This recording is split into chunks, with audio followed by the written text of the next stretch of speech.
menghukum tergugat untuk tidak melaksanakan sisa tahapan pemilihan umum 2024 sejak putusan ini diucapkan dan melaksanakan tahapan pemilihan umum dari awal selama lebih kurang 2 tahun 4 bulan 7 hari.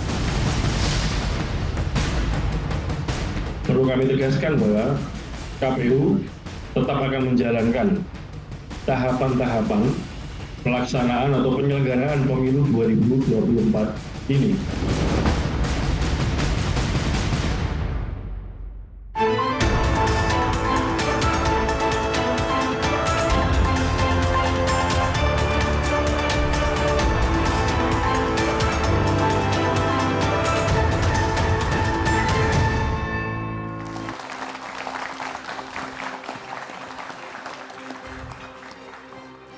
Selamat malam saudara, isu pemilu ditunda kembali mengemuka adalah Pengadilan Negeri Jakarta Pusat yang bikin gara-gara. Majelis Hakim di pengadilan ini mengabulkan gugatan Partai Prima dan meminta agar tahapan pemilu ditunda.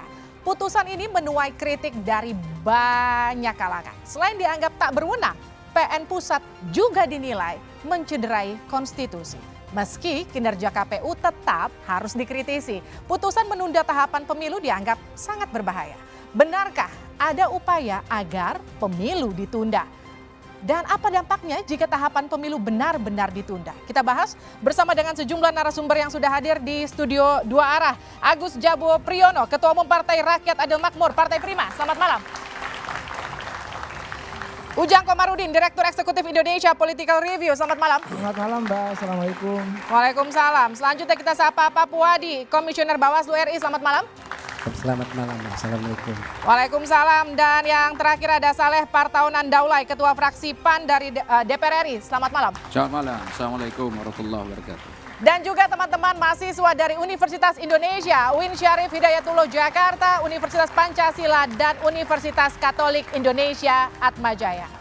Saudara, inilah Dua Arah, putusan PN Jakpus, manuver tunda pemilu. Saya Liviana Charlisa.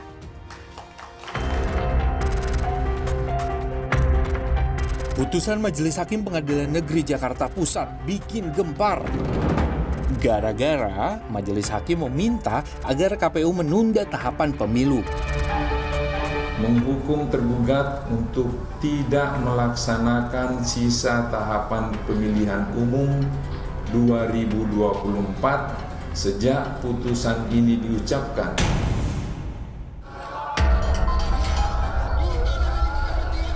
Sebelumnya, Partai Prima menggugat KPU. Mereka merasa dirugikan dalam tahapan pendaftaran dan verifikasi parpol calon peserta pemilu 2024. Setelah putusan, KPU langsung memutuskan banding dan tetap akan menjalankan tahapan pemilu sesuai jadwal. Perlu kami tegaskan bahwa KPU tetap akan menjalankan tahapan-tahapan pelaksanaan atau penyelenggaraan pemilu 2024 ini. Ini sebagai dasar KPU untuk tetap melaksanakan atau melanjutkan penyelenggaraan pemilu 2024. Nah, gara-gara putusan ini, reaksi keras pun bermunculan dari sejumlah pihak. Salah satunya, pakar hukum tata negara Universitas Brawijaya yang menganggap Pengadilan Negeri Jakarta Pusat tidak berwenang mengadili perkara ini. Yang maksimal, ya, putusannya itu hanya untuk memulihkan hak. Hak bukan terkait dengan sistem pemilu, proses pemilu, tahapan pemilu, tidak. Tapi hak yang merasa hak hukumnya itu dilanggar oleh pihak yang lain. Namun sebagai penggugat, yaitu Ketua Umum Partai Prima, Agus Jabo, menilai apa yang dilakukan Partai Prima sudah sesuai prosedur dan tepat. Yang kita ajukan ke pengadilan negeri adalah PMH. Perbuatan melawan hukum yang dilakukan oleh penyelenggara pemilu, yaitu KPU, yang telah kemudian menghambat hak politik kami sebagai warga negara yang mendirikan partai politik untuk ikut dalam pemilu. Di sisi lain, Perludem menilai putusan PN Jakpus mencederai konstitusi. Nah, dengan adanya putusan Pengadilan Negeri Jakarta Pusat ini, otomatis ada ketentuan konstitusi yang telah dilanggar. Oleh karena itu, menurut saya, putusan Pengadilan Negeri ini tidak bisa diberlakukan karena bukan hanya merupakan pelanggaran terhadap Undang-Undang Pemilu, tetapi juga merupakan pelanggaran terhadap konstitusi. Siapa sebenarnya yang sedang bermain api dengan kembali memunculkan isu penundaan pemilu ini? Benarkah ada operasi yang bertujuan menunda pesta demokrasi 5 tahunan ini? Sengketa pemilu bukan yurisdiksi pengadilan negeri.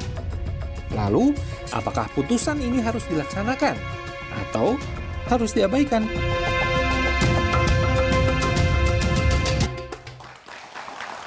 Saudara, kita juga menghadirkan seorang panelis, Ferry Amsari, pakar hukum tata negara. Selamat malam, Pak Ferry. Pak Levi. Saya langsung ke Pak Agus Jabo. Jadi ini PN Jakarta Pusat menunda tahapan pemilu. Tapi yang jadi pertanyaan sebetulnya apa gugatan Partai Prima? Intinya kan kami ingin hak politik kami sebagai warga negara yang berpartai politik untuk menjadi peserta pemilu 2024 itu dikembalikan. Sebelum ke PN kita sudah melakukan upaya hukum ya ke Bawaslu, ke Petun gitu loh. Tapi kemudian semuanya mentok. Karena Petun menganggap Prima tidak punya legal standing. Nah, pada tanggal 14 Desember, KPU mengumumkan bahwa Prima tidak menjadi partai politik peserta pemilu 2004. Terus kami ke Petun lagi, ya kan? Gugatan kami di NO-kan karena dianggap kita tidak punya legal standing. Karena yang diberikan oleh KPU ke kami bukannya surat keputusan, tapi berita acara. Gitu loh. Terus sebagai masyarakat, sebagai warga sipil yang ingin terlibat aktif dalam politik, mau mencari keadilan kemana? Ya, mau mencari keadilan kemana? Di Bawaslu buntu, di Petun buntu. Gitu loh. Dan kita meyakini bahwa proses verifikasi yang dilakukan oleh KPU tidak benar, tidak transparan, tidak jujur, tidak adil. Kita mau kemana? Hak asasi kita sebagai warga negara dikebiri. Kemudian kita menjadikan Pengadilan Negeri Jakarta Pusat sebagai wadah kita untuk menuntut keadilan politik tersebut. Saya ke Pak Puadi. Langkah Partai Prima di Bawaslu buntu. Kenapa buntu, Pak Puadi? Ya, pertama saya perlu sampaikan bahwa mekanisme apa yang disampaikan oleh Partai Prima ke Bawaslu itu melalui mekanisme penyelesaian sengketa proses. Melalui satu proses ketika laporan itu sudah memenuhi syarat formil material, ya, kemudian diregistrasi, kita mengenal istilah pemohon dan termohon. Ini asbabun nuzulnya ketika tidak memenuhi syarat, ya, partai politik terkait verifikasi administrasi di tahapan KPU itu sendiri. Nah, kemudian Partai Prima melakukan upaya hukum. Kita punya waktu 12 hari ya, melalui mediasi. Ketika mediasi tidak mencapai kata sepakat, melalui proses adjudikasi. Nah, ini pokok-pokok dalil-dalil permohonan yang dimohonkan oleh Partai Prima. Yang pertama adalah berkaitan tentang sipol, ya, karena memang tidak memenuhi syaratnya di verifikasi administrasi. Kemudian yang kedua kaitannya dengan ketidaksesuaian berita acara, dan kemudian yang ketiga adalah berkaitan tentang standar ganda. Nah, kita lakukan pemeriksaan, ya, pokok-pokok permohonan disampaikan oleh pemohon. Jadi mekanisme mediasi itu tidak mencapai kata sepakat, kemudian melalui proses adjudikasi disampaikan oleh Partai Prima melalui pokok-pokok permohonan, kemudian jawaban termohon oleh KPU, kemudian juga kita beri ruang, ya, kepada teman-teman saksi, ya, ada ahli, kemudian disampaikan di fakta-fakta persidangan. Nah, dalam prosesnya adalah putusan Bawaslu mengabulkan sebagian terkait sipol, tetapi juga Kaitannya dengan standar ganda dan ketidaksesuaian Oke. yang dilakukan oleh Partai Prima ya itu tidak bisa dibuktikan di KPU, sehingga keluarlah putusan sebagian yang dilakukan oleh Bawaslu kepada Partai Prima. Oke. Benar begitu Pak Agus? Untuk proses awal sebagian permohonan kita memang dipenuhi, ya kan? Artinya dengan dipenuhinya permohonan kita, itu kan KPU bersalah. Oke. Nah, KPU bersalah karena Bawaslu menerima walaupun sebagian apa yang kita mohonkan gitu. Problemnya kan berarti di KPU. Bayangkan untuk kita memperbaiki ya sipol di 20 provinsi hanya dikasih waktu 24 jam. Bayangkan bagaimana kita mengerjakan itu. Gitu loh. Setelah itu kemudian kembali ke KPU, KPU menyatakan bahwa Prima secara administrasi TMS. Kita ke Bawaslu lagi. Ya, di Bawaslu kemudian ditolak karena dianggap sengketanya masih sama, gitu loh. Ya kan, terus kan buntu akhirnya. Oke, jadi harus kemana? Mau nggak mau harus ke PN. Pak Saleh, ini tepat nggak langkahnya sebetulnya? Jadi kalau saya lihat secara prosedural memang setiap warga negara itu berhak untuk mendapatkan keadilan. Oke. Mereka merasa bahwa mereka tidak adil. Saya melihat bahwa proses ini sebetulnya ya kalau menuntut keadilan melalui peradilan yang ada saya kira sudah tepat ya. Apalagi tadi sudah melalui Bawaslu terus PT UN. Nah masalahnya adalah ketika ini diadili di pengadilan negeri. Kan muncul sekarang pendapat tuh mengatakan itu bukan ranah dia untuk memutus. Kemudian bahkan pejabat-pejabat pun sudah pada bicara nih terkait ini. Terutama ya menyoroti putusan yang menunda pemilu itu. Nah masalahnya adalah menurut saya ini kenapa kemarin pada saat ini diajukan gugatan ke pengadilan negeri ini diproses. Kalau memang bukan ranah dia, itu kan mestinya jangan diproses. Jadi menurut Anda ini salah dari awal? Mestinya dari awal ini kan tidak tepat memang itu di situ. Nah sekarang begini Mbak, ini kan sudah keluar putusannya. Baik. Sudah ada keputusan dari pengadilan.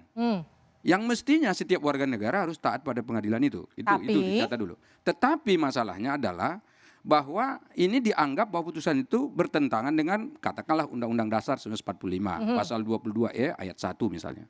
Di mana setiap sekali dalam 5 tahun diadakan pemilu. Kalau ditunda 2 tahun 4 bulan 7 hari, berarti kan ada yang dianggap bertentangan dengan Undang-Undang Dasar. Baik. Nah karena itu kalau misalnya satu hal katakanlah ini sudah sesuai dengan prosedur, tapi hal yang lain bertentangan dengan konstitusi, ini kan harus diselesaikan. Jadi tidak Pak bisa Ujang, misalnya sebentar, tidak bisa misalnya kita langsung komentari begini, lalu bagaimana dengan putusan itu? Apakah kita katakan ini tidak boleh dikerjakan, dilaksanakan? Nanti kalau ada kasus-kasus lain, di luar kasus ini misalnya ada putusan pengadilan lalu udah nggak boleh dilaksanakan. Nanti apa tidak jadi presiden buruk? Nah karena itu saya menyetujui dan mendukung langkah yang diambil KPU untuk melakukan apa yang disebut dengan banding. Nanti diurai lagi di sana, diperiksa lagi di sana. Ini kan sekarang sudah sampai ada yang mengatakan hakimnya harus dicopot, komisi yudisial harus turun dan seterusnya. Saya kira langkah-langkah itu tetap dilakukan, tetap akan diperiksa, tetapi terkait dengan putusan ini juga harus ada kejelasannya mau diapakan. Mau diapakan Pak Ujang, kalau menurut Anda tepatnya diapakan? Ya saya melihat begini ya, ini aneh saja lucu. Apa yang lucu? Ya lucu kenapa? Pertama bukan wilayah yurisdiksinya. Iya. Ya ini salah kamar. Nah kalau kita salah kamar tentu tadi mestinya ditolak. Tapi kan dari awal Pak Agus bilang nggak ada jalan. Jadi gini Mbak, saya potong Pak. Silakan. Saya dan kawan-kawan menganggap PN punya kompetensi. Yes. Karena yang kita mohonkan bukan sengketa pemilu, tapi perbuatan melawan hukum yang dilakukan oleh KPU. Gitu loh. Ini bukan sengketa pemilu. Banyak orang, banyak ahli, bahkan ketua partai politik, menteri gitu loh, salah paham. Ini bukan sengketa proses, bukan sengketa pemilu. Kami meminta kepada pengadilan, gitu loh, hak asasi kami sebagai warga negara ini dirampas oleh KPU. Gitu loh. Ini PMH perdata bukan sengketa pemilu. Pak Ujang. Masalahnya. Gimana? Masalahnya ini kan menyangkut banyak pihak ya, terutama partai-partai yang lain. Ya kalau misalnya dikatakan ini ditunda pemilu, ya kami misalnya seperti dari Partai Amanat Nasional, ya tentu kami akan merasa terkendala dengan kerja-kerja kami selama ini. Kami kan sudah siap nih untuk melaksanakan pemilu. Karena kami sudah melakukan persiapan yang saya kira hampir 2 tahun terakhir memang fokus untuk itu. Nah begitu ada putusan penundaan pelaksanaan pemilu 2 tahun 4 bulan 7 hari. Nah ini kan bagaimana? Dan yang lain-lainnya itu loh. Ini yang sebetulnya katakan tadi, ini kan bukan sengketa pemilu urusannya. Ini apa tadi disebutnya itu kan ini urusannya terkait dengan pelanggaran hukum ya yang dilakukan oleh KPU. ya silakan. Tapi kenapa putusan dikeluarkan soal penundaan pemilu? Oke. Itu loh masalah. Boleh saya tambahkan, Mbak. Begini, yang dimaksud Bang Agus, saya beberapa kali diundang oleh partai beliau ya, Bang. Ya, ini kawan baik saya. Iya, penasihat saya ini. Saya meyakini gitu ya, kerja keras beliau, usaha beliau untuk meloloskan partainya itu sudah tepat gitu. Oke, tapi cuma persoalannya beliau juga kaget. Keputusan yang diminta ibaratnya begini, beliau itu minta mengembalikan haknya. Tolong dong loloskan kami gitu loh, melalui pengadilan negeri katakan. Oke. Tetapi yang diberikan oleh pengadilan negeri adalah menunda pemilu. Jadi pengadilan negeri ada yang menyusupi dengan gugatannya Partai Prima, begitu kira-kira? Ya kan begini, tidak mungkin begini. Hakim itu mohon maaf ya, saya agak keras nih. Nggak mungkin hakim ini goblok, nggak mungkin nggak ngerti hukum. Oke. Pasti sudah tahu bahwa itu bukan kewenangannya. Pak Ferry, miss-nya ada di mana? Ya, miss-nya banyak tempat. Pertama, perkara ini sebenarnya memang tidak bisa disidangkan di PN Jakpus. Oke, harusnya Karena dari awal. Berdasarkan pasal 10, pasal 11, Perma, Peraturan Mahkamah Agung, nomor 2 2009, segala perkara yang berkaitan dengan perbuatan melanggar hukum, dulu disebut perbuatan melawan hukum, PMH, itu dialihkan ke Pengadilan Tata Usaha Negara. Tapi kan mentok. Ya, makanya dan diperintahkan kalau kemudian ada sidang, maka akan diputus need on van verklaar dalam bahasa hukumnya, tidak dapat diterima karena tidak memenuhi syarat. Nah, ini satu problematika aneh kenapa hakim menerima. Nah, itu dia yang jadi pertanyaan, kenapa dari awal ini kemudian justru malah dipersidangkan? Ya, makanya nanti dijawab usai jeda di Dua Arah.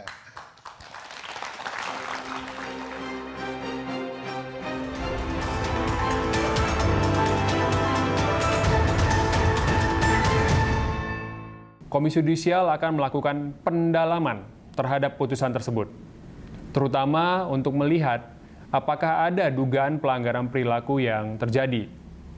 Salah satu bagian dari upaya pendalaman itu bisa jadi dengan memanggil hakim atau majelis hakim yang bersangkutan untuk dimintakan klarifikasi.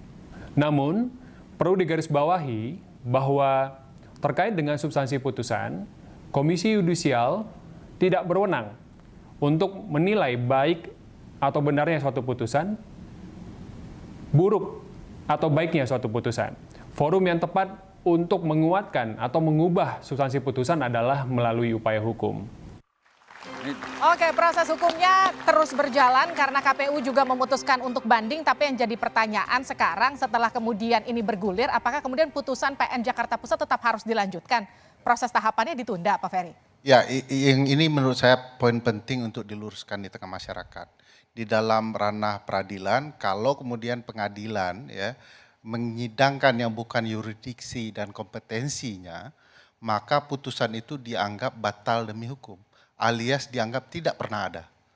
Jadi tidak mungkin juga kita akan menerima peradilan militer menyidangkan perkara perceraian dan menganggapnya itu harus dilaksanakan.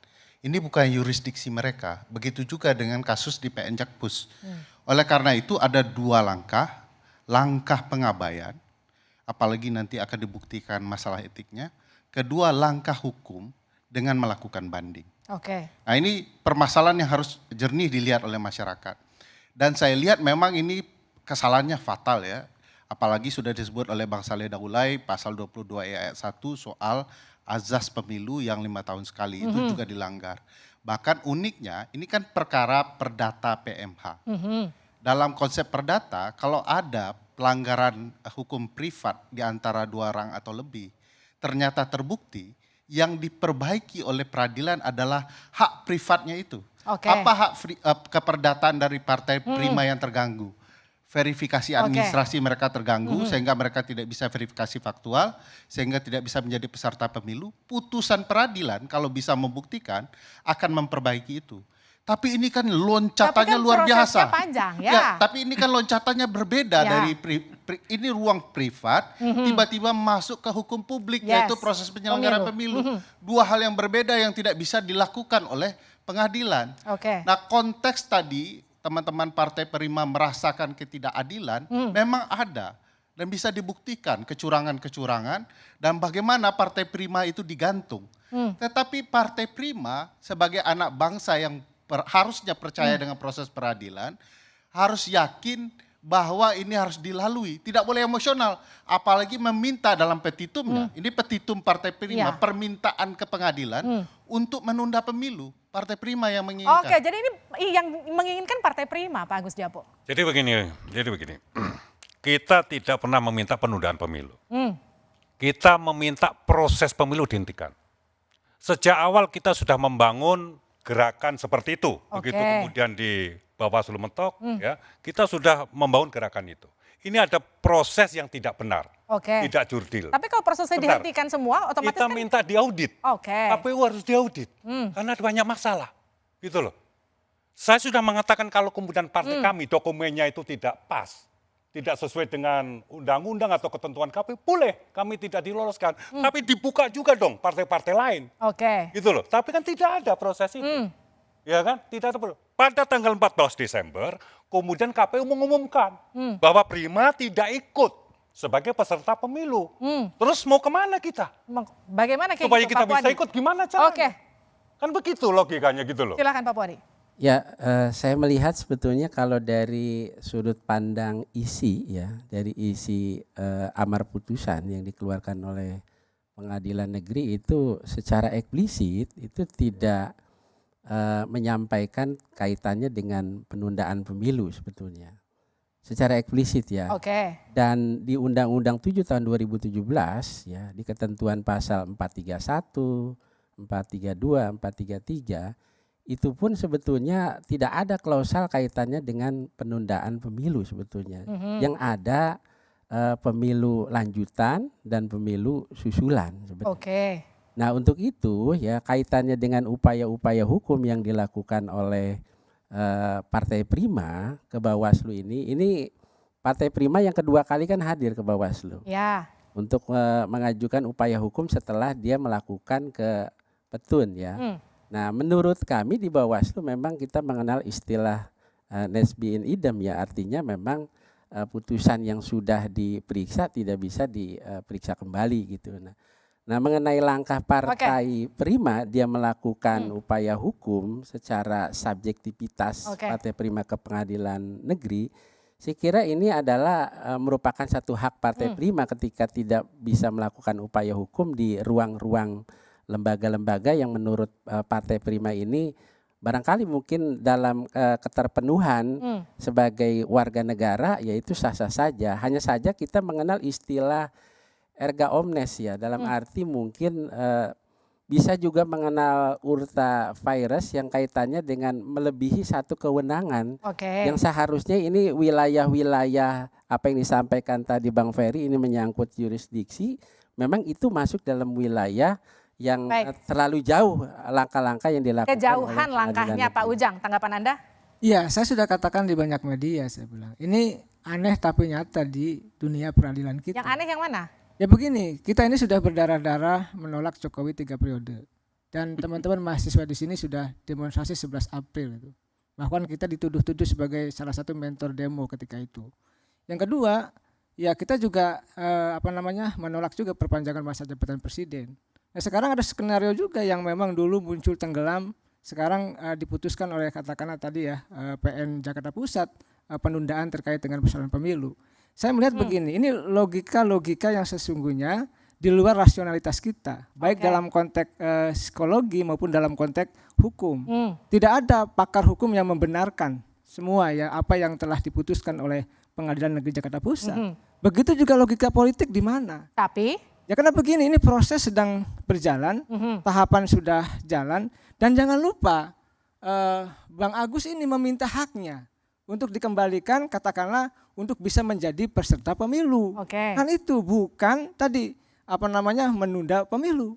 Dan saya membaca ya apa yang disampaikan beliau dalam konferensi persnya kan, bahwa beliau juga kaget. Bukan itu yang diminta, tetapi jangan-jangan gitu loh, bahwa ini ada desain memang yang sengaja dimainkan untuk menunda pemilu. Jangan-jangan begitu. Pak Saleh gimana Pak Saleh?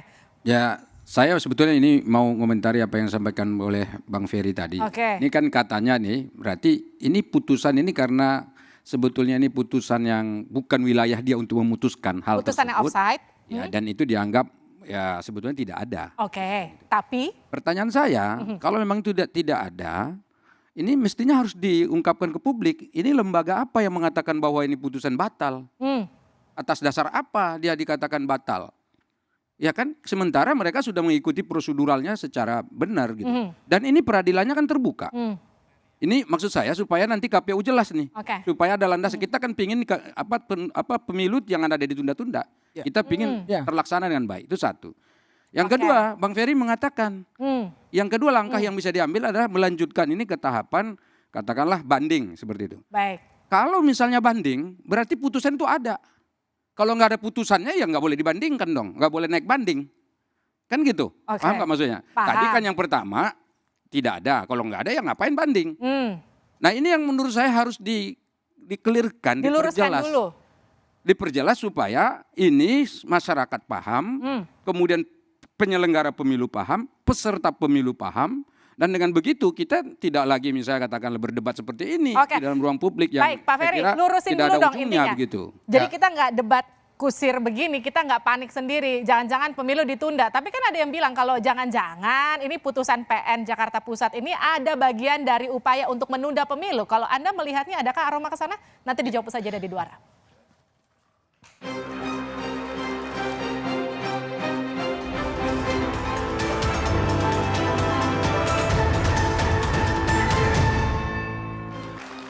Anda kembali bersama kami di Dua Arah. Tadi pertanyaan saya untuk Ferry Amsari. Ada banyak asumsi bahwa putusan PN ini adalah upaya untuk menunda pemilu. Anda melihatnya? Sebelum ke sana, ke poin penting itu saya mau jawab dulu Bang Salah. Supaya tidak salah paham.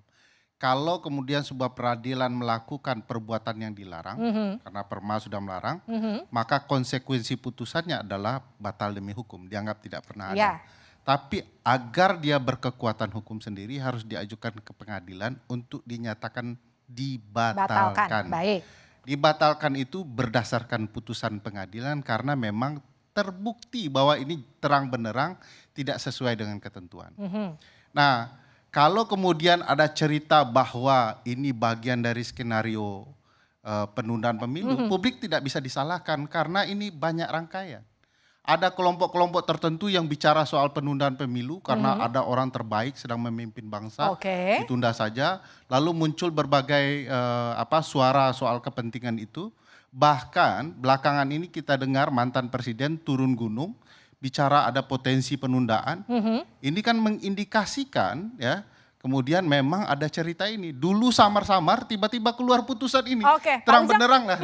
Terang benderang nggak Pak Ujang? Anda melihatnya gimana? Ya saya ini 7 tahun ya bergaul dengan narasi politik kita ya. Jadi saya ketika misalkan ini cerita dulu ya. Saya ketika bersama-sama mahasiswa gitu mendukung Jokowi 3 periode berdarah-darah juga. Hampir waktu itu kita juga ya dalam konteks tertentu ya tertuduh untuk bisa ditangkap gitu. Tapi persoalannya hari ini saya melihat jangan sampai Pengadilan Negeri Jakarta Pusat menjadi pintu masuk, ya kan, untuk kelompok tertentu itu mendorong penundaan pemilu.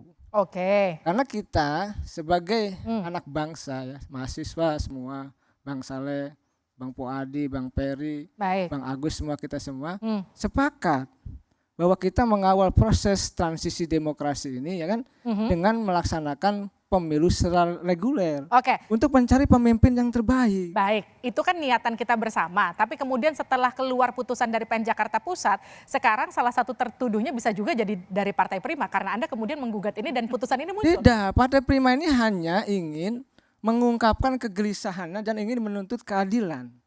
Itu. Nah, pangkal dari semua yang ada ini kisruhnya dari KPU kan gitu. Kenapa? Jadi KPU Pak Agus. Oh iya, KPU sumber masalahnya. Asbabul nuzul persoalannya dari KPU yang tidak clear, tidak jujur, tidak adil. Kami punya bukti-buktinya, kami punya fakta-faktanya, dan sekarang di DKPP sedang bersengketa. Persoalan-persoalan verifikasi. Pak Saleh. Saya melihat bahwa memang kalau ditanya apakah benar ada katakanlah skenario untuk menunda pemilu. Menurut saya sebetulnya tidak ada kalau dari apa yang sedang dilakukan oleh penyelenggara pemilu dalam hal ini dan juga pemerintah dalam Kementerian Dalam Negeri misalnya.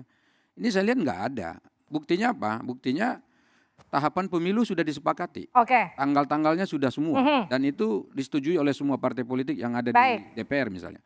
itu kan mengindikasikan bahwa memang pemilu sudah diagendakan, yaitu tanggal 14 Jadi Anda melihatnya setelah keluar putusan PN Jakarta Pusat ini pemilu akan tetap ongoing atau justru harus berhenti? Menurut saya sebetulnya kalau saya nih secara pribadi tetap menginginkan bahwa pemilu harus sesuai dengan jadwal yang sudah ditetapkan. Oke. Nah persoalan adanya carut marut soal hukum ini, itu tadi yang saya minta diperjelas tadi, itu yang saya katakan tadi, katakanlah kata Bang Ferry, ini harus dibawa ke pengadilan lagi, silakan. Tapi kalau belum dibawa ke pengadilan, sekarang kan bagaimana putusan yang ada sekarang ini?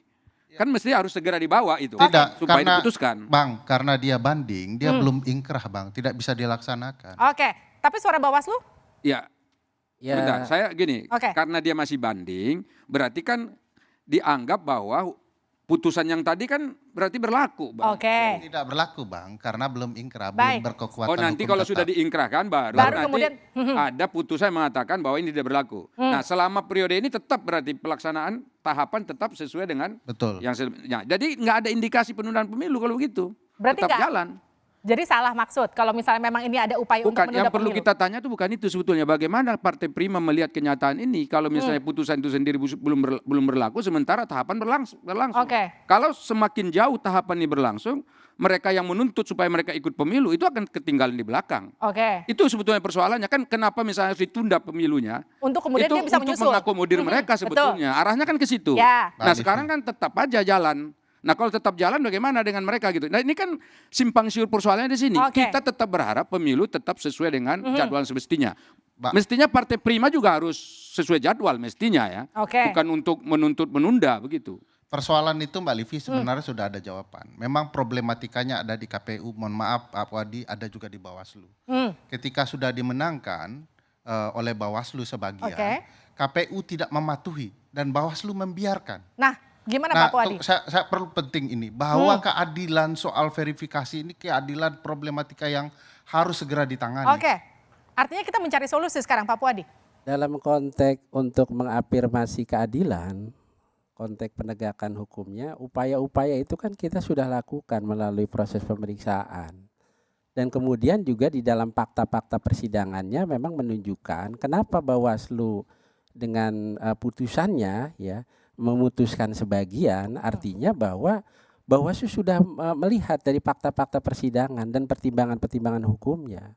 Nah, sehingga langkah-langkah yang dilakukan Bawaslu ya setelah melakukan pemeriksaan, maka putusan itu sebagian dan satu putusannya lagi, bagaimana Bawaslu memeriksa kaitannya dengan ketidaksesuaian, bagaimana Bawaslu memeriksa terkait standar ganda yang disampaikan oleh Partai Prima berkaitan tentang TMS dan MS dan sebagainya. Bawaslu sudah melakukan. Nah, setelah Bawaslu melakukan ya, ini kan bagaimana putusan yang sudah dikeluarkan oleh Bawaslu itu bisa dikawal ya oleh Bawaslu sendiri. Nah, sehingga upaya-upaya, saya kira ini kita juga perlu menghargai teman kita Partai Prima ya, yang sudah melakukan upaya hukum selain ke Bawaslu, karena kita mengenal istilah nebis in idem itu, kemudian dia melakukan ke pengadilan negeri. Artinya sekarang Pak Ferry keputusannya tetap harus berjalan atau harus langsung dibatalkan? Ya, pada titik ini putusan ini tidak berlaku, tidak bisa dijalankan karena masih proses banding. Dan yang paling penting bagaimana memastikan pemilu yang konstitusional terus berlanjut. Apapun upaya untuk menunda tidak diperbolehkan karena itu melanggar konstitusi, dan upaya-upaya apapun di luar kewenangan yang tidak diatur di dalam undang-undang bukanlah kewenangan yang sah untuk menunda pemilu. Ini bukan kali pertama isu pemilu ditunda mengemuka. Sebelumnya sejumlah elit politik juga pernah mengusulkan, ada menteri dan sejumlah ketua umum partai anggota koalisi pendukung Jokowi juga bahkan pernah ikut menyuarakan. Presiden Jokowi sudah meminta agar wacana penundaan pemilu dihentikan. Namun isu ini muncul lagi. Wacana menunda pesta demokrasi harus diakhiri. Isu ini tak hanya mengangkangi demokrasi, namun juga berbahaya karena bisa merusak tatanan dan memicu pertikaian. Bersama saya Liviana Cerlisa, kita jumpa lagi di Dua Arah minggu depan. Terima kasih, sampai jumpa.